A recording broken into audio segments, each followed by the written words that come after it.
महाकुंभ में इस बार लगा है साधु संतों का रेला और इस बीच कई चेहरे हैं जो बहुत वायरल हो रहे हैं। उनमें से एक आईआईटी वाले बाबा के नाम से प्रसिद्ध अभय सिंह हमारे साथ हैं। आईआईटी वाले बाबा क्यों कहे जा रहे हैं आप? आईआईटी से हूँ इसलिए। पता चला आपको बहुत वायरल हो रहे हैं। हाँ हाँ, अभी तो बहुत सारे कॉल मैसेजेस, अब जो कि मैं अभी तक मैं ज़िंदगी जी रहा था उसमें ना मैं व्हाट्सएप पे किसी से बात करता था ना मेरे को कोई फ़ोन कॉल आते थे। ज़्यादा से ज़्यादा से बाबा है इनको शाम को कॉल करता था कि हाँ बाबा जी कहाँ पे हो, अच्छा वहाँ पे बैठे हो, चलो ठीक है बात कर लिया। अब तो कॉल ही कॉल, अननोन नंबर। मैं बोला कि भाई क्या हो गया, संसार फिर से एकदम से आ गया सारा का सारा। आईआईटी से पढ़े हैं आप? कहाँ तक पढ़ाई की है, क्या क्या पढ़ाई की है? आईआईटी से एरोस्पेस इंजीनियरिंग किया मैंने। आईआईटी बॉम्बे? आईआईटी बॉम्बे। तो साइंस में बहुत इंटरेस्ट था? बोल भी सकता हूँ, वैसे तो मुझे आर्ट्स में ज़्यादा इंटरेस्ट था बचपन से। जैसे बचपन में भी मैं ऐसे लाइव स्केच बना देता था ना लोगों को देख के, बट वो चूँकि वो घर के और परिस्थिति और वैसे था कि वो बोले कि इस सब में कुछ नहीं मिलने वाला है, पैसे वैसे कुछ नहीं मिलते हैं, साइंस ले। जैसे एक टाइम पे तो ऐसा भी था कि वो बोले कि आईएएस की तैयारी करनी है, तो मैं मुझे लगा यार आईएएस की तैयारी करनी है तो फिर 11th-12th में ये लेते हैं, आर्ट्स लेते हैं, जो कि इसमें वो सिविक्स ज्योग्राफी ज़्यादा जरूरी होगा। हाँ, बिल्कुल वही। बट फिर उस टाइम पे बोले नहीं नहीं नहीं नहीं आईएएस बाद में करना। अभी तो साइंस ले। 11th में तो मैंने दोनों लिया था, बायो और मैथ्स। फिर 12th में फिर एक ही कर दिया, मैथ्स। तो इंजीनियरिंग करने के बाद फिर इंजीनियरिंग किया, फिर इंजीनियरिंग में फिर वो सवाल जो था वो समझ में आया कि यार ये इंजीनियरिंग तो ठीक है, पैसे भी कमा लेंगे, बट कुछ ऐसी चीज़ करनी है जो कि पूरी लाइफ भर तुमको खुशी दे या रस दे या जो इंटरेस्टिंग रहे। तो उसको देखते हुए फिर मुझे वो अपने पुराने वाले वो याद आई कि हाँ तेरे को इस चीज़ में तो बहुत इंटरेस्ट है। जैसे वहाँ पे भी फेस्ट वगैरह में तुम ऑर्गेनाइज़र होते हो ना, हॉस्टल में भी जैसे फोटोग्राफी, फाइन आर्ट सेक्रेटरी, ये सब बनना, तो तुम इस एरिया में इंटरेस्टेड थे। तो फिर उस एरिया को मैंने सीरियसली परस्यू किया, फिर उस एरिया में फिर डिग्री ली मास्टर्स इन डिज़ाइन करके, विजुअल कम्युनिकेशन। और उसके बाद जॉब किया ट्रैवल फोटोग्राफी का। ये इसमें गवर्नमेंट स्पॉन्सर्ड एक प्रोजेक्ट होता है डी सोर्स करके, आईआईटी का ही प्रोजेक्ट है वो, प्रोफेसर का। तो उसके अंदर मैंने काम किया, उसमें फिर घूमा मैं सिक्किम, अरुणाचल, केरला, स्पीति, हिमाचल, बहुत जगह पे। वो घूम घूम के फिर फाइनली ऐसा लगा यार क्या अकेले घूम रहे हो यहाँ से वहाँ। थक जाता ना इंसान, वैसे वाली फील आई कि यार नहीं अब बैठना एक जगह पे बहुत हो गया। तो साइंस से फिर आध्यात्म में रुचि कहाँ, कैसे? साइंस से आध्यात्म में रुचि मतलब नहीं बोलेंगे उसको वो बोलेंगे कि तुम्हारा सवाल जो था वो शुरू में कैसा था कि ज़िंदगी को जानना है या ज़िंदगी में करना क्या है उसको जानना है, कि कौन सा ऐसा कार्य करना है जिसे तुमको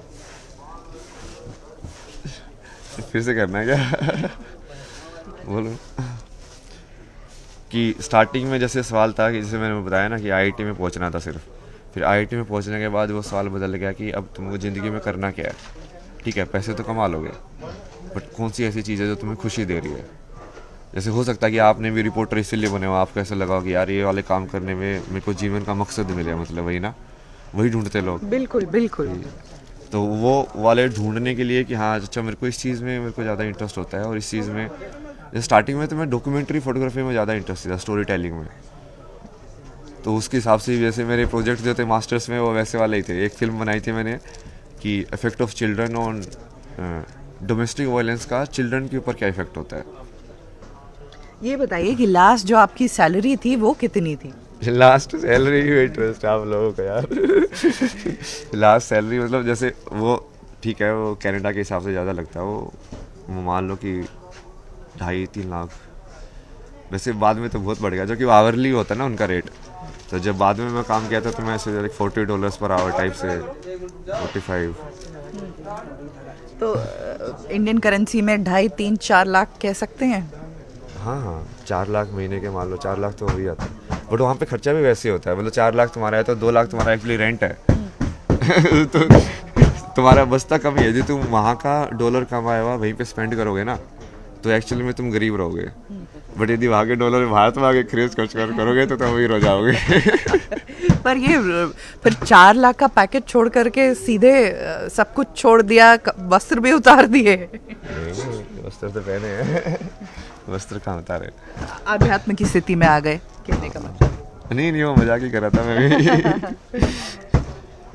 नहीं वो मतलब वैसे हुआ कि उस टाइम पे वैसे भी मेरे को पैसे में इतना इंटरेस्ट नहीं था। सिचुएशन ऐसी थी कि तुम अलग मतलब उस जोन में थे, मतलब जैसे वो उसमें कुछ भी बोल लो, डिप्रेशन या उस टाइप से ना। तो मेरे को पैसे में तो मैं जॉब भी इसलिए करता था मोस्टली, जैसे उन्होंने सजेस्ट किया था कि तो रूटीन बना के रखो, लोगों से मिलो जुलो ये सब ना, तो उसकी वजह से हो रहा था। तो कंप्यूटर से शुरुआत हुई और अब आप कह रहे थे कि फ़ोन भी ज़्यादा इस्तेमाल नहीं करता। नहीं करने को तो मैं करता हूँ वैसे। मैं तो पूरा फ़ोन का आर्किटेक्चर और ये पूरा समझता हूँ कि हाँ इसमें iOS कैसे, ऑपरेटिंग सिस्टम कैसे डिज़ाइन करते हैं सब।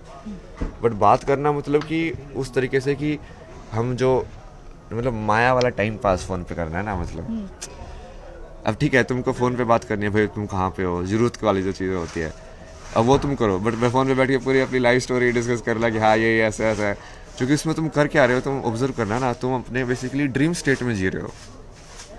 जब तुम फ़ोन पे बात करते हो तुम हो तो यहाँ पे बैठे हो, बट तुम बात किसी और चीज़ की कर रहे हो जो है नहीं, कहीं ना कहीं तुम विचारों में जी रहे हो।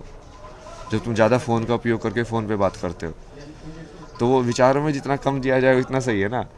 एरोस्पेस की अब जो इंजीनियरिंग की थी वो चीज़ें याद नहीं आती हैं, उनमें इंटरेस्ट नहीं रहा अब?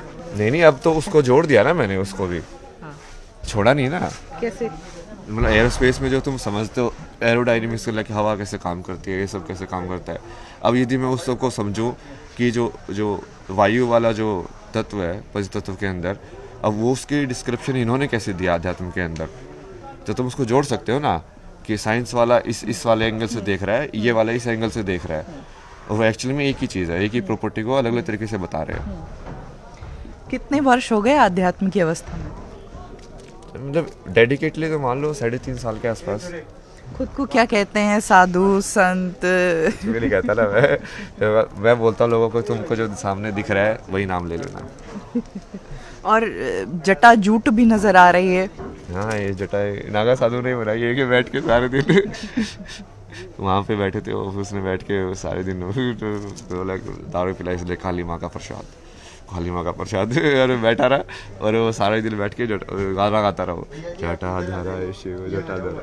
हाँ जी। ये बताइए कि कुंभ में खास तौर पर क्या देखने आए? बहुत बहुत खुश हमेशा नजर आते हैं आप, खूब हंसते हैं खिलखिलाकर।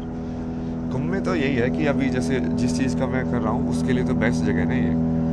अब मान लो तुमको अलग अलग आश्रम में जाना पड़ता, अलग अलग उन लोगों से ज्ञान लेने के लिए, अब सब लोग यहीं पे आए हुए हैं तो और क्या चाहिए, ये तो पैकेज डील है। मतलब एक ही जगह पे तुमको हर सब लोगों से मिलने को मिल रहा है। खूब हमेशा ऐसे ही खुश रहते हैं आप, खूब खिलखिला के हंसते हैं? नहीं हमेशा तो नहीं। मतलब कई बार जैसे बिल्कुल शांत वाली अवस्था में भी आ जाता है जिसमें ना हंसी है ना कुछ है, बस ठीक है। कई बार फिर वो वैसे ब्लिसफुल वाली आंसू वाली उसमें भी आ जाता है, भक्ति वाली जब में कि यार भगवान तो फिर उसमें वो आंसू वाला वैसे वाला भी आता है। क्या लिखा है इस किताब में आपने? अलग अलग चीज़ें ना, जैसे ये पूरा मैं इकोनॉमिक्स को वैल्यू सिस्टम जैसे मैंने लिखा ना, वैल्यू सिस्टम मतलब किसी चीज़ का तुम्हारी लाइफ में मीनिंग क्या है, और फिर डिमांड जो होती है वो तुम्हारा मीनिंग और उसका रिलेटिव मीनिंग सोसाइटी में क्या है उसके हिसाब से क्रिएट होती है। जैसे मुझे यहाँ से जाना है फ्लाइट में, मान लो मुझे कहीं और जाना है, यूएस जाना है, तो मुझे वो कितना अर्जेंट है वहाँ पे जाना, वो मेरा मीनिंग है उसके लिए। बट बाकी लोगों को भी वो चीज़ चाहिए कि नहीं चाहिए, वो दोनों चीज़ों को मिला के बनता है जिस चीज़ को हम डिमांड बोलते हैं इकोनॉमिक्स में, डिमांड एंड सप्लाई वाला।